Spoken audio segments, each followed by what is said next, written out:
Occasion ఏదైనా location ఎక్కడైనా తెలుగువారి వేడుక అంటే ఆలివ్ మిఠాయి ఉండాల్సిందే. ఆంధ్రప్రదేశ్ రాజధాని అమరావతిని ఒక ఉద్యానవనంగా మార్చేటువంటి ప్రణాళికని ఏపీ సర్కార్ అమల్లోకి తీసుకొచ్చేటువంటి ప్రయత్నం చేస్తుంది. ప్రధానంగా ఇజ్రాయెల్ టెక్నాలజీతో గార్డెన్ సిటీగా దీన్ని రూపొందించాలంటే ఎలాంటి జాగ్రత్తలు తీసుకోవాలి, ఈ అంశంపైనే ఏపీ ప్రభుత్వం కసరత్తు చేస్తుంది. ఈ నేపథ్యంలో 2 రకాల విదేశీ నిపుణుల బృందాలు అమరావతిలో ప్రస్తుతం పర్యటనలు జరుపుతున్నాయి. వాళ్ళెవరు ఏంటి ఆ విశేషాలు తెలుసుకునే ప్రయత్నం చేద్దాం. సో ఇందులో మొదటి అంశం, ముఖ్యమైనటువంటి అంశం ఏంటంటే రైతులకి అదనపు ఆదాయాన్ని తీసుకురావాలంటే ఎలాంటి జాగ్రత్తలు తీసుకోవాలి. ఈ క్రమంలోనే రైతు సాధికార సంస్థకు చెందినటువంటి కేంద్రాలని యూరోపియన్ శాస్త్రవేత్తలు, యూరోపియన్ ఫార్మర్స్ మార్కెటింగ్ టెక్నాలజీకి సంబంధించినటువంటి నిపుణుల బృందం పర్యటించింది. అమరావతిలో ఉన్నటువంటి ప్రస్తుతం ఉన్న ఉద్యానవనాలు, ముఖ్యంగా తోటలు, పంటలకు సంబంధించి తోట పంటలకు సంబంధించినటువంటి విభాగాలని ఈ శాస్త్రవేత్తల బృందం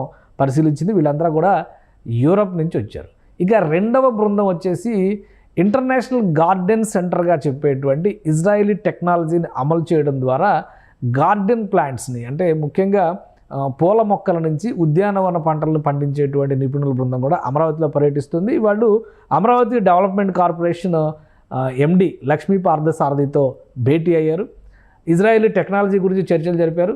మరోవైపు నుంచి ఆంధ్రప్రదేశ్లో అమలు చేసినటువంటి న్యాచురల్ ఫార్మింగ్, ప్రకృతి సేద్యానికి సంబంధించినటువంటి అంశాలపైన కూడా అధ్యయనాలు జరుగుతున్నాయి. దీంతోపాటు ప్రస్తుతం అమరావతిలో ఉన్నటువంటి ఉద్యానవన పంటలు, అలానే హస్తకళలు, గ్రామీణ ఆర్థిక వ్యవస్థకు బలోపేతంగా నిలిచేటువంటి హస్తకళలకు సంబంధించినటువంటి అంశాలపైన కూడా వీళ్ళు అధ్యయనాలు జరుపుతున్నారు. ఈ 2 బృందాలు కూడా 2 రకాలైనటువంటి అంశాలను తీసుకున్నారు. ఒకటి, అమరావతి బ్యూటిఫికేషన్కి, అమరావతిని గ్రీన్ అండ్ బ్లూ సిటీగా డెవలప్ చేయాలనేటువంటి ఆలోచనతో ఆంధ్రప్రదేశ్ ప్రభుత్వం ఉంది. కాబట్టి ఈ గ్రీన్ అండ్ బ్లూ సిటీలో గ్రీన్ అనేటువంటి రోలు ఖచ్చితంగా మొక్కల పెంపకం ద్వారా, గార్డెనింగ్ ద్వారానే వస్తుంది. కాబట్టి ఈ ఇంటర్నేషనల్ గార్డెన్ సెంటర్ ఇజ్రాయెల్ ఎలాంటి టెక్నాలజీని అమలు చేస్తుంది, ప్రధానంగా అక్కడ ఉన్నటువంటి నీటి కొరతని అధిగమించి అక్కడ చేసేటువంటి బ్యూటిఫికేషన్, సుందరీకరణ ప్రక్రియలపైన ఈ బృందం అధ్యయనం చేస్తుంది. అమరావతి మాస్టర్ ప్లాన్ పైన కూడా ఈ బృందం అధ్యయనం చేస్తుంది. అలానే అమరావతిలో ఫ్లడ్ వాటర్ మేనేజ్మెంట్కి సంబంధించి హైడ్రాలజీ స్టడీ ఇప్పటికే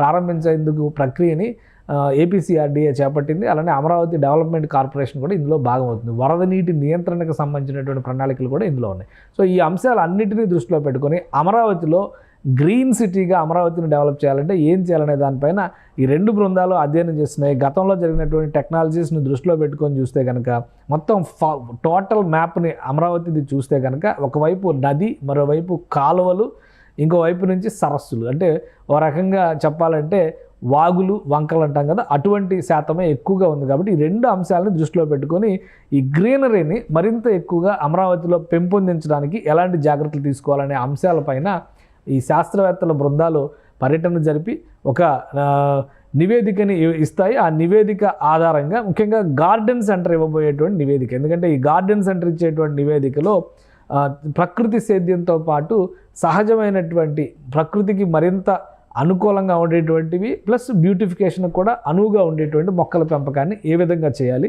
వాటికి సంబంధించినటువంటి టెక్నాలజీస్ని కూడా ఈ ఇజ్రాయెల్కి సంబంధించినటువంటి శాస్త్రవేత్తలు మన దేశంతో పంచుకునే అవకాశం ఉంది. ముఖ్యంగా అమరావతిలో వీటి డెవలప్మెంట్కి తీసుకోవాల్సినటువంటి జాగ్రత్తలపైన ఒక యాక్షన్ ప్లాన్ని వీళ్ళు రూపొందిస్తారు. నగర నిర్మాణ ప్రక్రియ ముందుకు వెళ్లే కొలది కూడా నగరంలో ఈ గ్రీన్ అట్మాస్ఫియర్, గ్రీన్ ఎన్విరాన్మెంట్ పెరిగేందుకు తీసుకోవాల్సిన చర్యలపైన కూడా అమరావతి డెవలప్మెంట్ కార్పొరేషన్ ముందుగానే ఒక ప్రణాళికను సిద్ధం చేసుకునేటువంటి అవకాశం ఉంది. కాబట్టి ఈ 2 అంశాలని దృష్టిలో పెట్టుకుని ఒకవైపు విలేజ్ ఎంపవర్మెంట్, ఆర్థిక విధానాల పరంగా, ప్రకృతి సేద్యం పరంగా విలేజ్లో ఉండేటువంటి వ్యవస్థలను ఎలా బలోపేతం చేయాలి, రైతు సాధికార సంస్థల వంటి వాటిని ఏ విధంగా బలోపేతం చేయాలనేది ఒక ఆస్పెక్టు. మరోవైపు ప్రకృతికి సంబంధించినటువంటి ఎకాలజీ బ్యాలెన్స్, ఈ రెండింటిపైన కూడా ఇప్పుడు ఆసక్తికరంగా విదేశీ బృందాలు, ఒకటి యూరోపియన్ బృందం, మరొకటి ఇజ్రాయెల్ బృందం, ఈ 2 బృందాలు కూడా అమరావతిలో పర్యటిస్తున్నాయి.